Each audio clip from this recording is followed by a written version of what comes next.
ایک بادشاہ کے 3 بیٹے تھے۔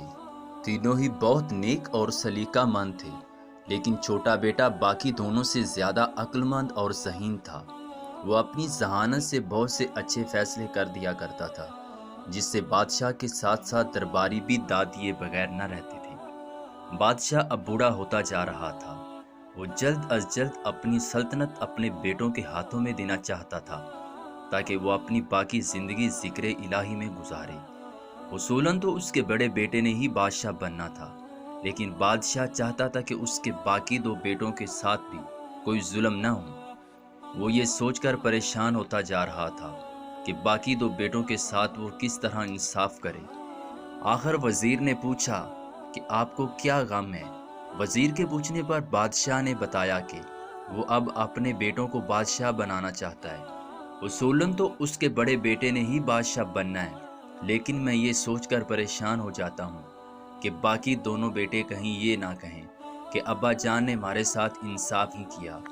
وزیر نے کہا، بادشاہ سلامت، آپ پریشان مت ہوں۔ میرے خیال میں تینوں شہزادوں کو کسی آزمائش سے گزاریں۔ اس آزمائش میں جو کامیاب ہوا اسے بادشاہ بنا دیں۔ بادشاہ یہ سن کر بہت خوش ہوا، لیکن اس نے کہا کہ وہ آزمائش کیا ہوگی؟ وزیر نے کہا، بادشاہ سلامت، مجھے آپ کل تک کی اجازت دیں، میں وہ ترکیب سوچ لوں گا اور آپ کو کل صبح آ کر بتا دوں گا۔ وزیر ساری رات سوچتا رہا، آخر وہ ترکیب سوچ کر مطمئن ہو کر سو گیا۔ صبح جب وزیر نے بادشاہ کو ترکیب بتائی تو بادشاہ سن کر بہت خوش ہوا اور وزیر کو مالا مال کر دیا۔ منصوبے کے مطابق بادشاہ نے تینوں شہزادوں کو بلایا اور کہا، میں اب بوڑھا ہوتا جا رہا ہوں اور اپنی باقی زندگی ذکر الہی میں وقف کر دینا چاہتا ہوں۔ میں چاہتا ہوں کہ تم میں سے کوئی ایک بادشاہ بنے، لیکن بادشاہ بننے کے لیے تم سب کو ایک آزمائش سے گزرنا ہوگا۔ بادشاہ نے کہا، میں تم تینوں کو 1000 اشرفیاں دوں گا، جس سے تم لوگوں نے میرے لیے ایک ایسی چیز خریدنی ہے جس کا فائدہ مجھے اب بھی ہو اور بعد میں بھی۔ تینوں بیٹوں نے کہا، ابا جان، وہ ایسی کون سی چیز ہے؟ بادشاہ نے کہا، یہ تم لوگ اپنی عقل سے سوچو۔ تم لوگوں کے پاس 3 دن ہیں، تم لوگ ابھی اپنی منزل پر روانہ ہو جاؤ۔ پھر بادشاہ نے تینوں کو 1000 اشرفیاں دی اور منزل پر روانہ کر دیا۔ بڑا شہزادہ مختلف بازاروں میں پھرتا رہا۔ آخر اس نے ایک ہیرے کی دکان دیکھی۔ ہیروں کو دیکھ کر وہ حیران سا رہ گیا اور بے اختیار دکان میں داخل ہو گیا اور دکاندار کو مختلف ہیرے دکھانے کو کہا، جس میں سے شہزادے کو ایک ہیرا پسند آ گیا۔ جب شہزادے نے مالیت پوچھی تو اس نے کہا 1000 اشرفیاں لگیں گی۔ بڑا شہزادہ یہ سن کر بہت خوش ہوا اور دکاندار سے ہیرا لے کر واپس آ گیا اور تیسرے دن کا انتظار کرنے لگا۔ دوسرا شہزادہ بھی ایسے ہی پھرتا رہا۔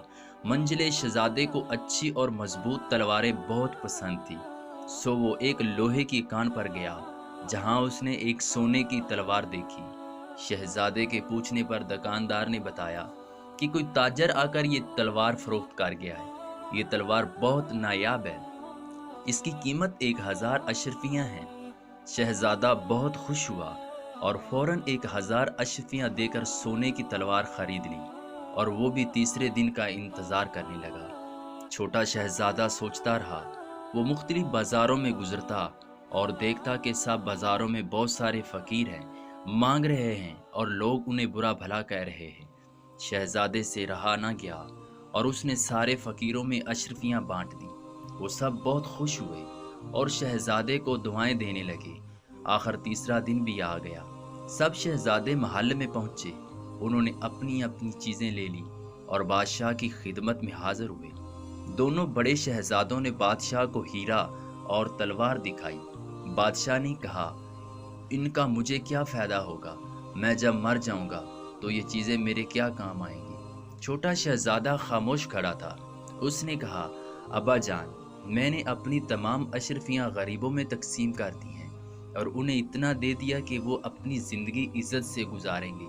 وہ آپ کو بہت دعائیں دے رہے تھے، جس کا فائدہ آپ کو اب بھی ہوگا اور آخرت میں بھی۔ یہ دعائیں آخرت میں آپ کو بخشش میں مدد دیں گی۔